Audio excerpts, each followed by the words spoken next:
La déclaration liminaire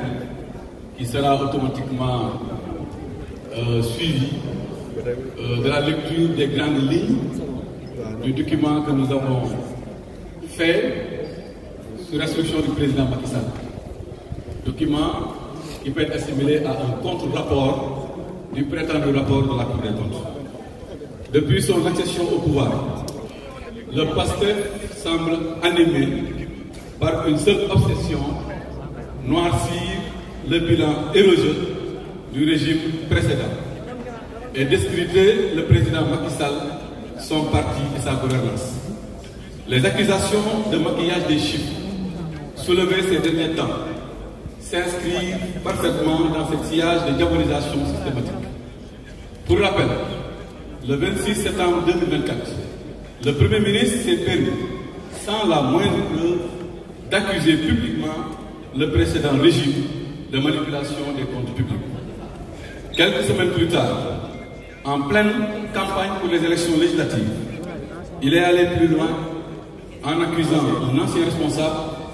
de disposer d'un compte bancaire crédité de 1000 milliards de francs CFA,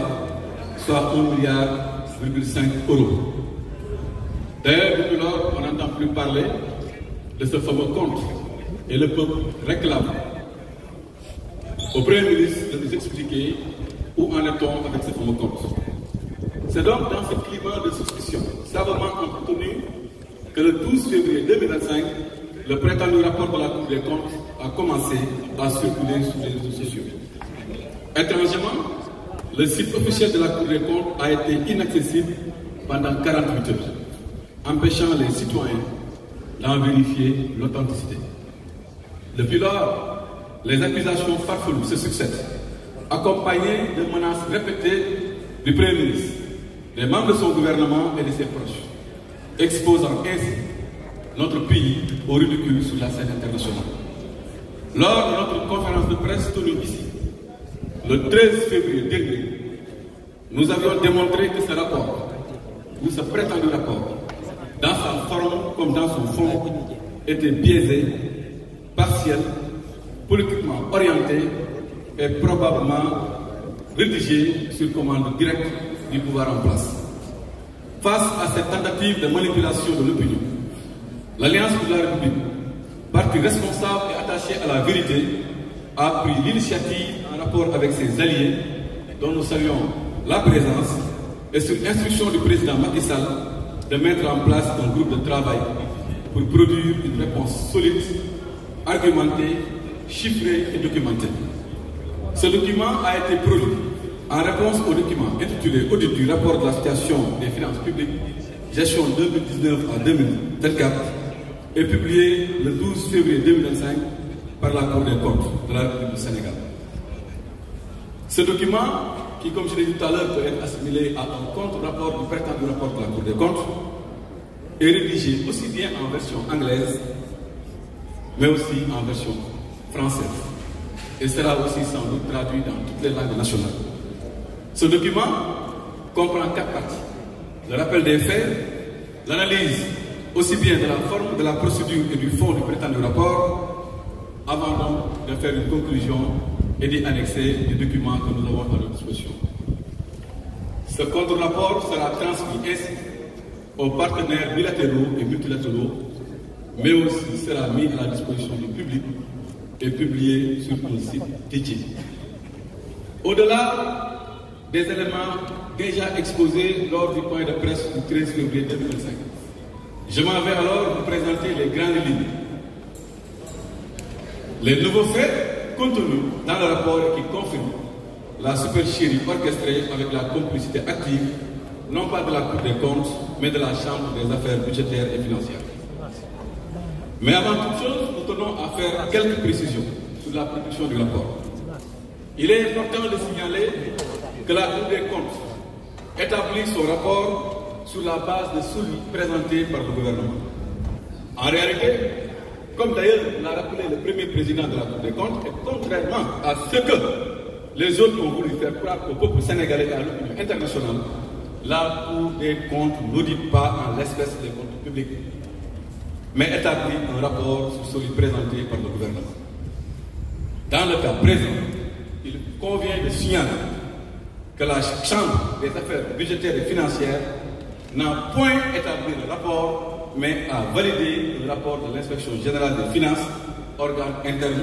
au ministère des Finances et du Budget. Ça, c'est une précision. Et nous le disons de manière claire, nette et précise. Ce rapport n'émane pas de la Cour des comptes, mais émane plutôt du ministère des Finances à travers l'IGF. Parce qu'ils ont essayé de faire croire ça au peuple sénégalais, ce qui était archi faux. Mais au-delà, il est important aussi de rappeler que la procédure qui a été adoptée a été viciée dès le départ. En réalité, le prétendu rapport a été élaboré et adopté par la seule Chambre des affaires budgétaires et financières et non dans le cadre de l'Assemblée de toutes les chambres, conformément à l'article 19 de la loi organique sur la Cour des comptes qui dispose que la Cour des comptes siège en Assemblée des chambres réunies pour adopter les textes du rapport public général annuel, du rapport sur le projet de loi de règlement et de la déclaration générale de conformité entre autres. Autrement dit, la Cour des comptes ne s'est pas réunie, toute chambre réunie, excusez de la répétition. Donc à ce propos, attendu que le rapport sur la situation des finances publiques peut être considéré comme une synthèse des rapports annuels, son adoption dans les principes devrait au moins faire l'objet d'une séance en assemblée des chambres réunies. Madame, les chambres qui def ci olof dafa liggéey l'ensemble des chambres réunies moo tax on conteste le rapport. De même, il est important de préciser que des informations crédibles confirment une procédure d'audit viciée et tendancieuse, non seulement au niveau de l'IGF, mais aussi au niveau de la Cour des comptes, avec comme seul objectif de jeter le discrédit sur la gestion 2019-2024, cette belle gestion du président Macky Sall, marquée par les belles réalisations que nous avons vues. Nous avons en notre possession des informations crédibles qui créditent la thèse selon laquelle, au sein même de la Cour des comptes, un malaise s'est installé sur les conditions d'élaboration du présent du rapport, qui sans doute violent les dispositions légales et vont dans le sens d'une grossière manipulation. Ainsi, des manquements graves qui ont accompagné la production de ce rapport remettent fondamentalement en cause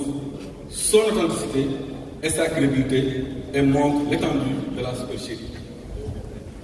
Nous le savons aujourd'hui.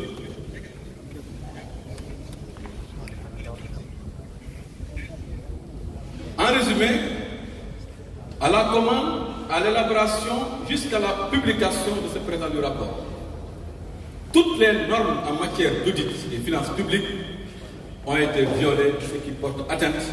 à la crédibilité de la Cour des comptes du Sénégal. Dans ce cadre, une commission d'enquête parlementaire serait à même d'éclairer davantage la lanterne des Sénégalais et des partenaires, et nous nous tenons disponibles pour accompagner une telle initiative. Nous voulons dire à Pastef, chante, soi-disant, s'ils veulent y voir plus clair, ils n'ont qu'à faire ou mettre en place une commission d'enquête parlementaire, et cette enquête minutieuse devrait particulièrement s'intéresser aux phases suivantes: la commande du rapport, la désignation des membres de la commission, la formulation des thèmes de référence, la validation du pré-rapport, la non-observation des principes de confidentialité et de contradictoire, qui sont selon nous des règles obligatoires en la matière, et la désactivation suspecte du site de la Cour des comptes, rendant le rapport inaccessible au public pendant 48 heures. Au-delà, nous devons nous poser une question simple sur le non-respect du principe du contradictoire. Nous voulons demander à nos compatriotes sénégalais de se poser une question. Comment un rapport aussi important concernant la gestion des affaires budgétaires et financières de notre pays sur les 5 dernières années, comment ce rapport a pu être établi et publié sans que les personnes et administrations concernées n'aient reçu la moindre notification leur permettant d'apporter les observations, voire leurs contestations? C'est une question fondamentale, une question de principe qu'on se pose. C'est une question de légalité, c'est une question de droit qu'on doit se poser. Comment c'est possible de faire un rapport sans pourtant donner l'opportunité à ce qui était là de pouvoir se justifier, au moins pour apporter des éléments de réponse par rapport aux éléments d'information contenus dans le rapport. Nous nous posons des questions très simples. Depuis quand un rapport d'audit est établi exclusivement à charge comme on procède en inquisition? En vérité, tout au long du processus, le rapport produit par les services de l'IGF et la certification n'ont, dans aucune de leurs étapes, respecté le principe du contradictoire en violation flagrante de la réglementation en vigueur, notamment l'article 64 de la loi organique du 27 décembre 2012 sur la Cour des comptes.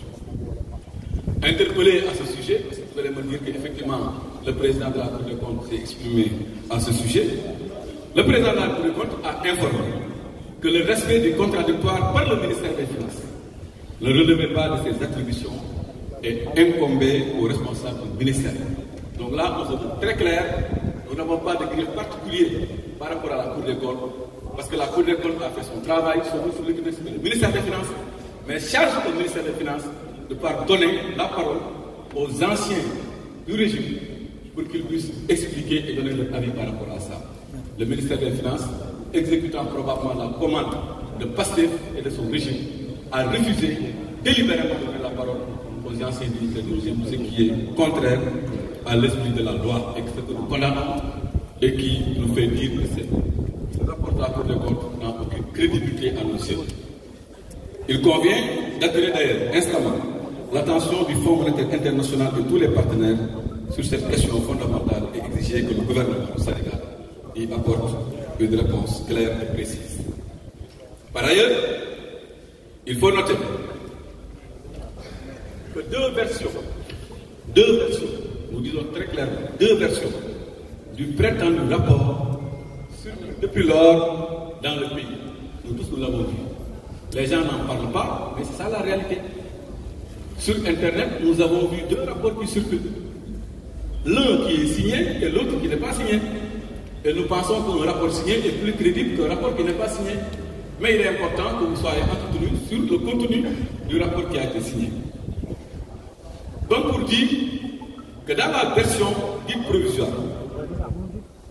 ne figure guère les données relatives à la dette bancaire. Avec cette histoire de dette bancaire-là, qu'on nous parle de 2 milliards, ne figure pas dans le rapport qui a été signé. Car la Cour des comptes, dans ce rapport signé, elle-même a avoué n'avoir pas les moyens matériels de tracer les opérations de remboursement. C'est pourquoi nous disions qu'ils ont mélangé les opérations de trésorerie avec les opérations de dette. Dans la version définitive, ce qu'ils ont mis sur Internet et qui n'a pas de signature, les montants, curieusement, apparaissent avec comme désignation dette bancaire hors cadrage ou dette cachée. Mais compte tenu des montants en question et des interrogations et commentaires soulevés, la Cour des comptes a l'obligation et le devoir de communiquer pour expliquer comment elle a remplacé le terme opération de trésorerie par dette bancaire hors cadrage. Ça, c'est une question de droit et nous prenons la balle au rebond parce que c'est le premier président de la Cour des comptes qui dit lui-même qu'ils sont prêts à communiquer avec les populations. Donc nous leur donnons des pistes de communication. Ils n'ont qu'à nous expliquer ce qui se passe entre ces deux rapports.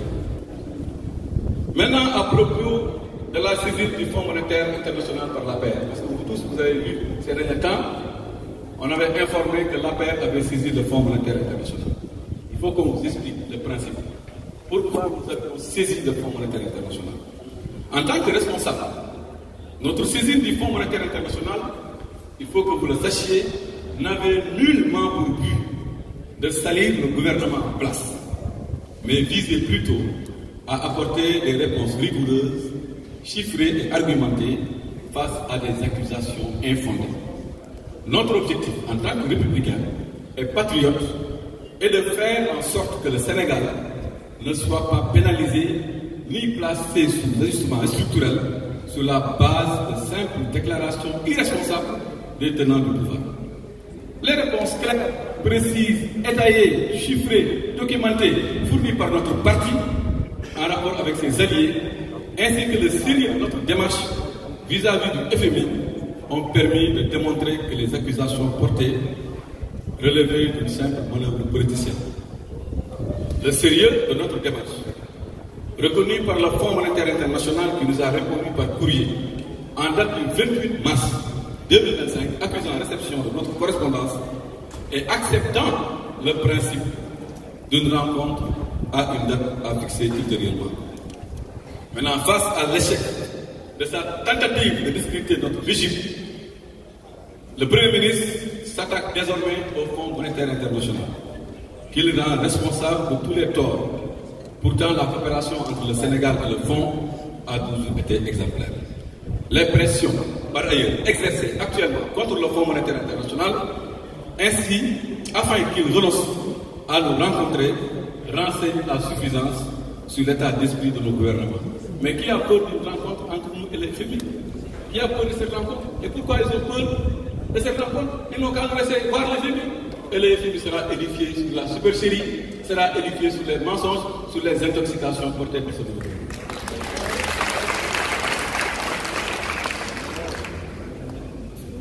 De la défaite maintenant du régime de PASTEF dans la bataille de l'opinion jusqu'à la tentative d'instrumentalisation de la justice, il y a beaucoup de choses à dire. Le parti PASTEF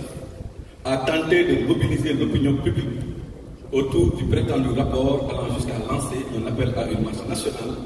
pour exiger la mise en accusation du président Macky Sall. Dans cette logique de manipulation, le pouvoir en place a cherché à instrumentaliser la rue en appelant les Sénégalais à descendre massivement pour exprimer leur indignation et demander la comparution du président Macky Sall devant la haute cour de justice pour trahison. Vous vous rappelez-vous tous de l'appel à la marche nationale d'indignation? Où en est-on avec la marche, avec cette marche? C'est parce que simplement, ces stratégies politiciens fondées sur une exploitation abusive d'un document encore sujet à caution n'ont simplement suscité aucun écho auprès des citoyens qui ont refusé catégoriquement de marcher parce que ce qu'ils disent n'est pas conforme à la réalité, n'est pas conforme à la vérité. Le peuple, désormais plus lucide face aux manipulations, aux mensonges et aux campagnes de désinformation, a clairement refusé de suivre cet appel. Ils avaient dit, parlons-en dans les grandes places, parlons-en dans les daras, parlons-en dans les mosquées, parlons-en dans les TikTok, faisons une marche nationale, faisons une marche internationale, faisons une indignation internationale, cherchons le consensus national pour que le peuple lui-même sorte demander à ce que le président Macky Sall soit traduit à la Cour de justice. Mais ça a fait personne n'a répondu à cette affaire. Face donc à l'absence d'adhésion populaire, aux conclusions du rapport controversé, le pouvoir maintenant semble désormais s'orienter vers une instrumentalisation de la justice. Comme nous l'avons comme que le peuple la justice est instrumentalisée à l'Assemblée nationale. En témoigne alors un projet aussi fantaisiste que son porteur visant à engager une procédure de mise en accusation du président Macky Sall sur laquelle le parti reviendra. Par ailleurs, et c'est pour terminer, nous avons pris note de la saisine de la division des investigations criminelles par le pôle financier. À ce titre, nous interpellons la Cour des comptes afin qu'elle éclaire l'opinion publique sur la portée réelle et le contenu du référé transmis au ministère de la Justice, afin d'éviter toute tentative de manipulation ou de récupération politique des faits prétendument incriminés. D'autant plus que le pôle financier, déjà saisi, n'a pas pour compétence d'entendre les anciens ministres. La Cour des comptes a-t-il cité des noms dans son référé? C'est une question fondamentale qu'on pose à la Cour des comptes et nous demandons au président de la Cour des comptes, qui a montré sa disponibilité à mieux communiquer avec les Sénégalais. Nous voulons qu'il sorte, qu'il parle avec les Sénégalais, qu'il nous dise est-ce que dans son référé transmis au ministère de la Justice figurent les noms. Nous savons qu'il n'y a pas de nom. Et le pouvoir actuel veut donner des noms, ce que nous allons refuser. Cette tentative d'instrumentalisation du rapport de la Cour des comptes, de notre point de vue, ne vise pas seulement à s'acharner contre le régime précédent. Elle porte également atteinte à la crédibilité de l'État en s'en prenant injustement à ses serviteurs, notamment les fonctionnaires qui restent les garants de la continuité républicaine au-delà des alternances politiques. Mais ça, c'est peine perdue, car nous, APR et alliés, nous ferons face et Inch'Allah, nous vaincrons. Voilà donc la déclaration en français. et je vais essayer de le traduire en wolof.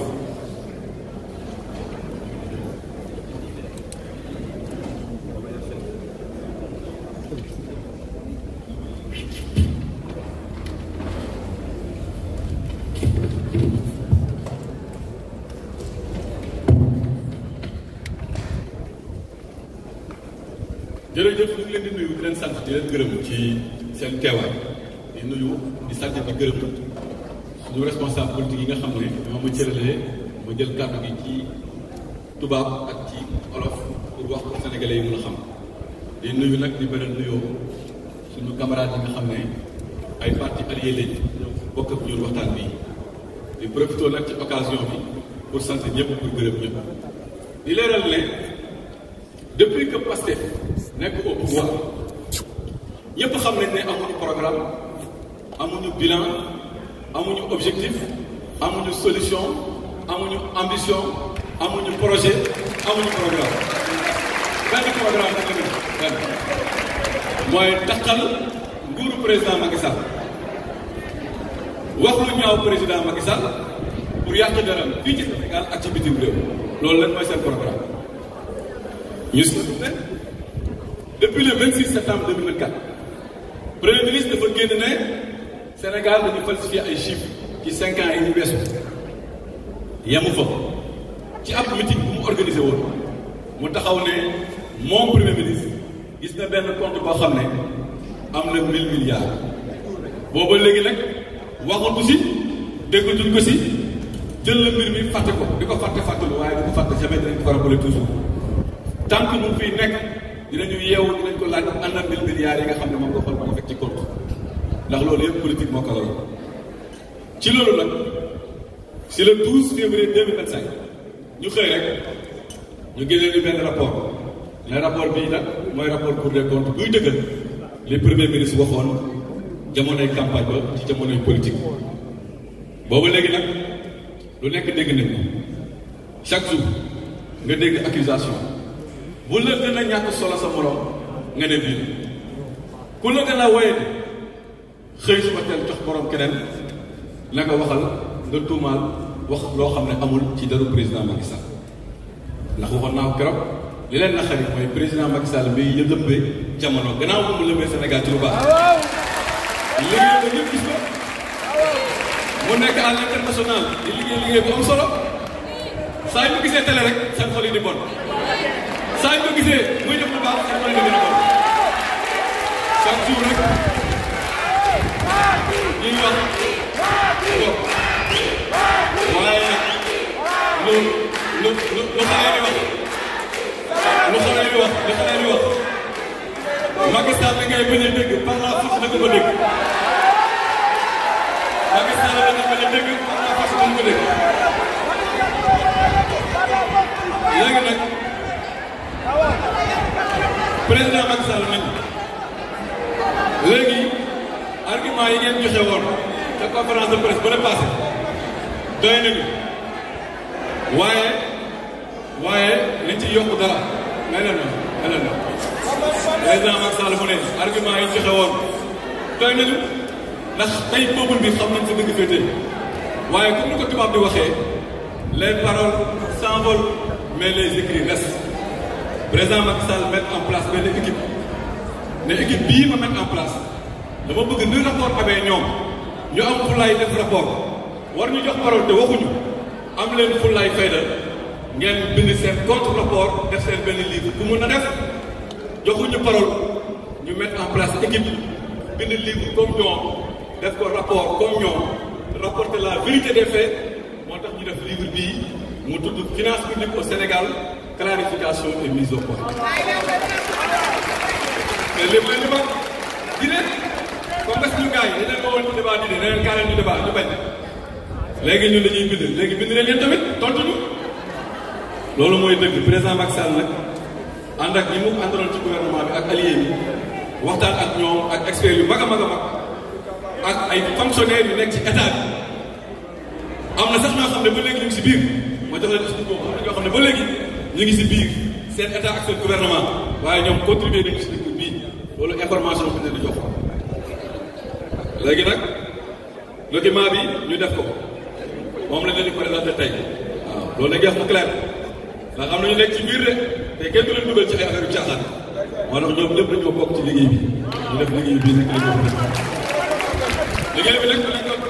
traduire ci français traduire ko ci anglais traduire ko ci langue nationale ci langue ñëpp dañ koy traduire ndax dinañ ko jox FMI dinañ ko jox aussi suñuy partenaires yi nga xam ne ñoom ñoo ànd Sénégal di liggéey ak ñoom léegi nag dinañu tukki tuuti ci document bi présenté leen ko pour ngeen xam yéen tamit li xew ci mbir mi document bi nag dinañ ko jox journalistes yi dinañ ko tasaare ci site internet boo xam ne bind nañ ko fépp fu Sénégal la nekk ak bitim réew dinañ jot document bi ay fee la waaye nag balaa ñuy yeggali dinañu jox ay quelques trucs d'abord ci rapport bi yéen bu rapport bi génnee lan lañ wax Sénégalais dañ leen waxoon ne leen Cour des comptes moo bind rapport moo taxal nguuru président Macky Sall président Cour des comptes moo leen tontu ne leen rapport bi askanewul Cour des comptes Cour des comptes bind ko de président Cour des comptes moo ko wax ñoom IGF bi nga xam ne entité la ci ministère des finances ñoom ñoo def seen rapport bind ci lu leen neex Cour des comptes ñu jox ko moom itamit mu joxe ci ay appréciation bëri na sax d'ailleurs ay appréciation yoo xam ne d'accorduñ ko ak ñoom lu tax ñun d'accord ñu nag ak Cour des comptes mooy loi bi dafa wax ci wàllu budget état muy loi de règlement wala yenn textes yoo xam ne ko war a adopté soo ko addee Cour des comptes càmbar ko Cour des comptes ay néeg yu bëri yu nekk ci biir ay chambre yu bëri yu nekk ci biir wala nga ne ay koñ yu bëri yu nekk ci biir su fekkoon commune la da nga naan ay quartier yu bëri yu nekk ci biir su fekkoon kër la nga ne ay néeg yu bëri yu nekk ci biir su fekkoon dëkk la nga ne ay régions yu bëri yu nekk ci biir waaw ñuy waxtaanu Sénégal ñu ne région yëpp dañoo war a teew ñu gis ne benn région rek moo jóg muy région de Dakar taxaw wax lu ko neex ne dafa engagé région de Fatick région de Thiès ak région de Diourbel wala ñuy waxtaanee loo xam ne si kër ga la xewee benn borom néeg rek génn ne lii laa xalaat bàyyi yeneen borom néeg wala ñuy waxtaanee ci quartier bi benn kër rek taxaw ne moom li muy wax moo engagé lépp loolu moo xew Cour des comptes chambre yëpp dañ la waroon laaj seen xalaat ci mbir mi waaye laajuñu ko benn chambre cote donc képp moom moo wax ci mbir mi te loolu c'est pas conforme à la loi moo tax ñu rejeté bi di yëgal nag ne ñu ni tamit ci ay xibaar yu wóor yëg nañ ne biir Cour des comptes sax ay jafe-jafe amoon na moo tax problème mu signature boo ma ngeen di dégg boobu ba léegi ñu ngi wax te bu ñu publier signature waaw léegi nee nañu affaire bi léegi nañu publier bu signé ñu ñu bëgg lenn rek nañ am rapport boo xam ne ñëpp ko signé waaw moo tax si léegi ko ndax nag am na ñoo xam ne ay gor lañ kenn du leen dugal ci jàll loolu moo tax ñun ñu rejeté rapport boobu ndax loi bi dafa leer ci loolu donc procédure bi dañ ko vicier waaye nag ñun ñu wax caaxaan comme que ñoom la Sénégalais jox majorité assemblée nationale te ñoom nee nañ dëgg rek lañ bëgg jubal jubanti jox nañ leen sujet de jubal jubanti ils n'ont qu'à créer une commission d'enquête parlementaire dem Cour des comptes laaj leen ci ban anam la ñu defee mbir mi fan lañ commencé fan lañ tàmbalee suñ ko defee lambaay dina ñaaw si ñoom de waaye su fekkee dëgg rek lañ bëgg dañ ko def dañuy dem ci commission d'enquête parlementaire ñun on est prêt accompagner leen si initiative boobu duñ leen jamais nag duñ leen accompagner si initiative yàq Sénégal waaye initiative boobu moom bu ñu ko tegee suñu amee fit rek nañu ubbi commission d'enquête parlementaire incha allah dañ leen si jàppale te nañ leen ko preuve que ne bëri na lu ñu wax ci rapport bi te amul fan lañ teg nag ne rapport bi ñu ko teg amul gannaaw li ma wax yëpp mooy rapport xanaa xale sax su nekkee sa kër ñu tuumaal ko da nga ko jox la parole ne ko lan nga xalaat ci lii waaye nga def sa rapport ñu ne ñi nga tuumaal ana ñu war leen jox opportunité pour ñu joxe la version des faits comme Cour des comptes ba ko yàgg defee selon article 64 bi nga xam ne moom moo mettre en place Cour des comptes waaye kenn ci responsable yi fi nekkoon joxuñu la kàddu tey ñun dañu ñoo la jox kàddu tey moo tax ñu mën a bind lii waaye nguuru Sénégal ci Cour des comptes ak état Sénégal dañoo refusé donner la parole aux responsables yi nga xam ne ñoo fi nekk mais qui a peur de donner la parole à Amadou Ba qui a peur de donner la parole à Abdoulaye Daouda Diallo qui a peur de donner la parole au directeur général du Trésor qui a peur de donner la parole à l'ancien régime par rapport à cette question soo bëggee dëgg kenn nag leen di jox ñu wax Sénégalais yi mën a atte waaye defuñu ko dégg nag barki démb nag président Cour des comptes mu dégager sa responsabilité li mu wax ñëpp dégg nañ lan la wax dafa ne man de état bi mu ministère des finances mooy sama interlocuteur su ma waree respecter principe contradictoire moom laa war a considérer daa ci kàllaama Cour des comptes si bu ñu Cour des comptes waaye nguur gi dañu sikk ndax su la joxee mbir ne la Massamba ak Demba la concerné ñoom ñoo fi nekkoon démb da nga war a am fulla ak fayda woo Massamba ak ma Demba ne leen Massamba ma Demba mu ngi lay tuumaal fii de kaay nga leeral loolu la ministère des finances bañ ndax xam na ne su leen joxoon parole dinañ leeral mbir mi te mbir mi dina leeral donc le principe du contradictoire n'a pas été respecté le Sénégal yëpp xam ko joxuñu kàddu ñi nga xam ne ñoom ñoo fi nekkoon donc tuumal leen ci ay caaxaan loolu moo tax ñu rejeté la Cour des comptes li ñu wax beneen bi ngeen xam ko ak ngeen ñàkk ko xam ñun ñëpp gis nañu ne am na rapport buy circulé sur internet waaye rapport boobu nag li ko différencier ak beneen rapport bi mooy rapport boobu dañ ko signé waa léegi yéen da ngeen gis rapport bu ñu signé di ko bàyyi di topp rapport bu ñu signé rapport boobu nag nga xam ne signé nañ ko mbiru teg bi ñuy wax nii muy def bancaire bi nga xam ne dañ ko évalué à 2000 milliards rapport boobu waxul ci 2000 milliards yi dafa ne lii mënuma ko considérer comme dette ndax dette dafay am remboursement tant que xaw ma remboursement ndax am na wala amul dama ko considérer comme dette loolu la wax de manière claire nette et précise et ñëpp mën nga ko lire il dit de manière claire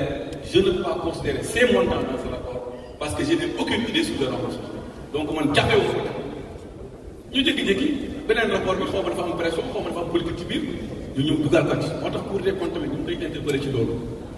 lañu leeral entre les deux rapports lan moo tax ñu dugal mbir mi loolu def nañu ci ko bu yàgg donc loolu aussi mooy wane ne Cour des comptes war na expliquer Sénégalais yi gën a mën a xam léegi nag mu des ñaari question yoo xam ne war nañ ko mën a posé waxtaan ci bu njëkk bi mooy Fonds monétaire international loolu dama bëgg ngeen bàyyi si bu baax a baax keroog dégg nañu premier ministre mu dem énervé mer xas na Sénégal ba Sénégal rab mu ne léegi Sénégal doyatu ma léegi Fonds monétaire international lay xas mais Sénégalais yi dañu wax dëgg kan moo dugal FMI ci dossier bi mais ñun dugaluñu FMI ci dossier bi l'APR n'a jamais prononcé le mot FMI ñun mosuñu tudd turu FMI ci rapport mais lan moo xew bu FMI ñëwee dañoo jël micro yi ñoom parce que je parle sous le contrôle des journalistes ñoom ñëpp soleil def à la une le FMI valide les chiffres du Sénégal le FMI confirme Ousmane Sonko mel ni que ne FMI c'est une institution boo xam ne comme Superman moom moo waroon ñëw pour atte ñu ak ñoom loolu ñoom ñoo ko war a waxuñu donc Ousmane Sonko su waxee ne ñun dañoo am complexe FMI moom moo am complexe FMI moom ak waa partenaire ndax ñoom ñoo fi FMI ne FMI atte nañu ak waa APR d'ailleurs même moom moo ñu jàngal bind FMI ndax moom moo njëkk bind FMI en 2018 wax na ko barke démb moom barke démb moo xëy mu ne moom en 2018 bindoon na FMI lettre waaye nag li ko naqari nag ci def nañu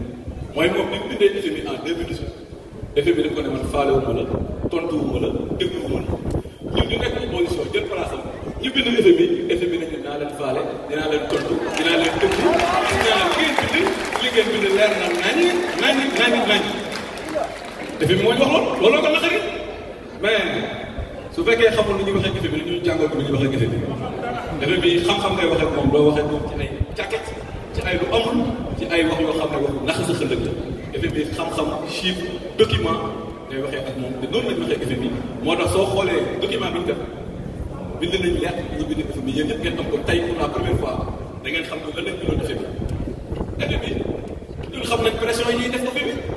boobu ba léegi bu FMI waxee dañu recevoir ba léegi ñu ngi def ay pression yu am solo FMI ba ñu recevoir mais qui a peur d'une rencontre entre nous et FMI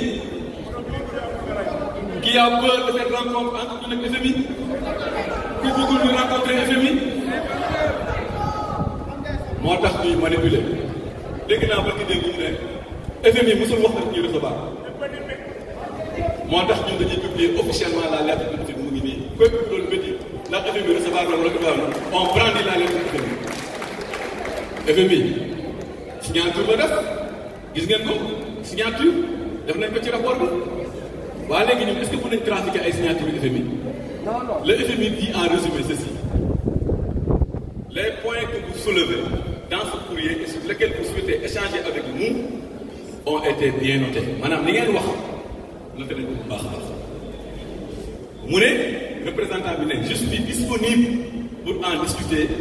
et vous reviendrez dans les prochains jours pour fixer la date de la rencontre sollicitée FMI wax loolu jot naa seen lettre li ngeen wax ci xam ngeen ne ko teg nangu nañ ko noté nañ ko da ngeen bëgg ñu waxtaan ci mbir mi incha allah dinañ waxtaan ci mbir mi ndax leen tiital mooy dañoo wax FMI ne nañ leen ñëw toog ak yéen jox leen ay documents publics ak ay documents confidentiels documents confidentiels yooyu nag moo leen jaaxal waaye lan maa bëgg nañ ko présenté ñëpp xam dëgg bi fu mu féetee waaye nag ñu ngi dalal seen xel ñoom waa Pastef ñu ngi dalal xelu Sénégalais ñun demuñu ci FMI pour waxal lu ñaaw Pastef demuñu FMI pour waxal lu ñaaw Sénégal dañoo dem FMI wala dañoo bëgg dem FMI pour ragg deru Sénégal pour leeral FMI balaa printemps bi nga xam ne moom la ñu war def seen assemblée générale dañoo bëgg dem leeral dëgg FMI xam dëgg bi fu mu féete loolu lañ bëgg comme que ñoom dañoo yàq deru Sénégal dañoo waxal lu ñaaw Sénégal ba suñu moytuwul FMI nar na jël ay décisions yoo xam ne ça sera des décisions terribles pour le Sénégal ñun comme ni ko doon defee démb en tant que patriote en tant que républicain on s'est engagé à défendre le Sénégal devant les ennemis ñoom suñu sañoon xam lu ñuy dégg FMI revenir na sanctionné le Sénégal def na ajustement structurel su ko defee seen bilan négatif bi nga xam ne moom la ñu am mu mun ko wékk président Macky Sall pour en finir définitivement waaye du fi am de bilan bi da ngeen ko assumer de da ngeen assumer bilan bi mu neexal ak mu naqari leen donc yéen jàpp leen peuple sénégalais na xam bis ni ki tey ñun ñoo nekk porte-parole auprès du FMI dinañu défendre Sénégal dinañu leeral FMI ba FMI li mu defoon Mozambique def ko Grèce du ko def Sénégal waaye nag dañuy àttu FMI suñu fa jëlee ndam nag bu kenn récupéré suñu ndam de ñoom ñoo dem pour yàq der ñoom ñoo dem pour yàq jour bu ñu amee ndam FMI ne ah d'accord naa li yëpp gis nañ ko waaye garaawul incha allah Sénégal la déroulé dañ xam ne ñun ñoo waral loolu ndax y a 2 ans aujourd'hui dama koy wax parce qu'ils sont experts en manipulation moo tax ñun dinañ waxtaan te du ñu yem rek la DER si FMI nu ñuy waree rencontré FMI xam nañu assemblée générale FMI kan ak kan ak kan moo fa nekk membre suñu pays partenaire bi dem si ñoom waxtaan ak ñoom leeral leen ba ëllëg seen ministre des finances su toogee FMI dina ko poser ay questions yoo xam ne bu yàggee dina nangoo ne dëgg-dëgg ñun sax dañoo juumal su ko defee FMI mu jël les bonnes décisions loolu moo ñu tax wax FMI du complexe de rien du tout xam-xam lañ waxee FMI yar lañ waxee FMI teggin lañ waxee FMI argument lañ waxee FMI contrairement à Ousmane Sonko en 2018 moo tax FMI continue donc Ousmane c'est pas parce que vous êtes frustré parce que le FMI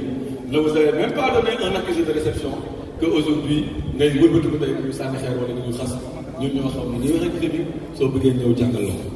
la léegi nag li des laay terminé mooy rapport bi dafa génn Ousmane Sonko premier ministre ne rapport bi su génnee rapport bi génn yàlla suturaal ñu def fi point de presse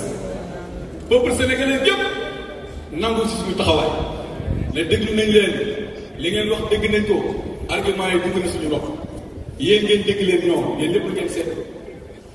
bi rapport bi génnee lan lañ wax nañ ci waxtaan ci marché yi nañ ko waxtaan ci daara yi dawal ko du sareet nañ ci waxtaan jaay ko du marché yi nañ ci waxtaan marchand ambulant yi nañ ci waxtaan nañ ko waxtaanee ci TikTok dégg ngeen ko la dégg leen yemuñu fa ñu ne ñun sax dañoo bëgg def marche nationale d'indignation dañoo bëgg peuple bi jóg naqar ko affaire bi su ko defee ëllëg ñu taxaw ne waaw peuple bi moom mujjee jóg ne léegi président Macky Sall dañ ko war a traduire devant la Cour de justice waaye le peuple cette fois-ci a été zen peuple bi taxaw ne ko leen dëgg la lu nekk waxoo ko ñu gëm wax nga fi ne am na compte bi milliard ñu gëm ko peut-être wax nga fi ne Sénégal dañoo jaay suñu pétrole ñu gëm la waaye bii moom du jàll bii du jàll de malheureusement pour ñoom bii jàll ils ont perdu la bataille de l'opinion loolu moo waral énervement bi loolu moo waral xuloo bi loolu moo waral xeex loolu moo waral nag seen maire bi ñu mer comme que amatuñu solution nag ñu ne léegi ñaar moo des comme que peuple bi fi pour parce que dégg ngeen seen benn waay naan waaw moom la ko naxari sax nekkul ñi sàcc waaye comportement wu ñuy sàcc moo ko naxari maanaam peuple bi ñu noppee looloo ko naxari parce que peuple bi doxul ci ne jàpp leen nax nga leen benn yoon nax nga leen ñaari yoon waaye bu leen nax ñetti yoon cette fois-ci moom il a eu 203 nax nga leen ci élection législative nax nga leen ci présidentielle waaye mënu leen nax ci rapport bi peuple bi intéressé ils ont refusé de sortir donc le peuple nous le remercions ñun sant nañu yàlla te ñu ngeen wax ne leen bii mooy point final dootoo leen dégg dañuy wax ci rapport bi pour ñun c'est fini on a gagné la bataille parce que la bataille c'était la bataille de la vérité la bataille on l'a remportée dès le premier tour. léegi nag ñu ne comme que mbir mi am na li des nag mooy léegi nañu yóbbu mbir mi assemblée nationale comme que ñun amuñu doole ci opinion bi ci mbir mii waaye nag ñoo am doole assemblée nationale léegi nañ ko yóbbu assemblée nationale mais woo waaye dañuy topp président Macky Sall ci haute cour de justice loolu moom du ñu sori parce que c'est un programme farfelu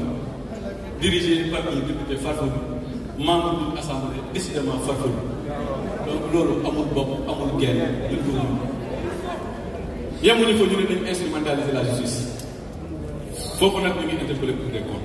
Cour des comptes moo bind noir sur blanc benn référé jox ko ministre de la jeunesse ministre de la justice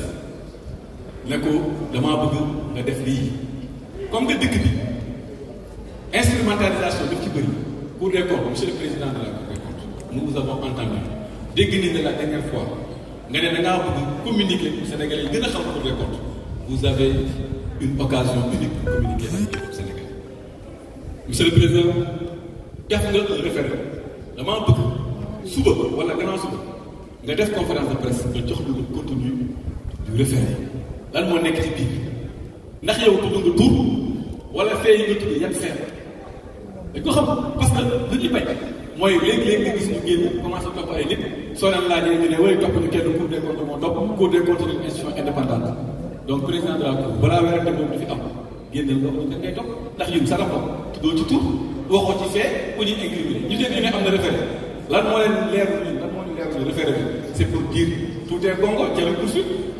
ñoom ñu jël ko utiliser ko à des fins politiques loolu moo tax on appelle la Cour des comptes bu génn mu wax su ko defee mbir mi leer Sénégal yëpp xam lan moo xew ci mbir mi waaye li leer ba leer daal mooy mbir mi li ko tax a jóg mooy politique yàq dara président Macky Sall te tuuti na ci wax naa ko sànq président Macky Sall lu mu liggéey dafa leer lu mu liggéey dafa rafet président Macky Sall liggéeyam moo tax institution bu toll ni moo Ibrahima nga xam ne ñëpp xam nañ ko ci bonne gouvernance ci topp bonne gouvernance ñu sotee ñëpp mu nekk daanaka le premier sénégalais boo xam ne dafa bokk ci moo Ibrahima waaye ñu gis ñoo xam ne su fekkoon millions de personnes la ñu wër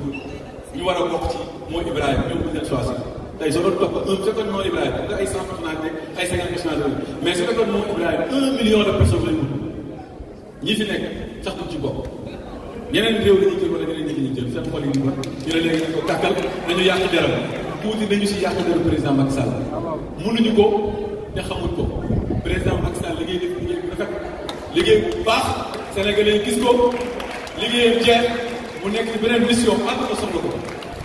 waaye ngeen ni doo ko gis télé doo ko gis si ten te ñoo dem wax ak moom su ko defee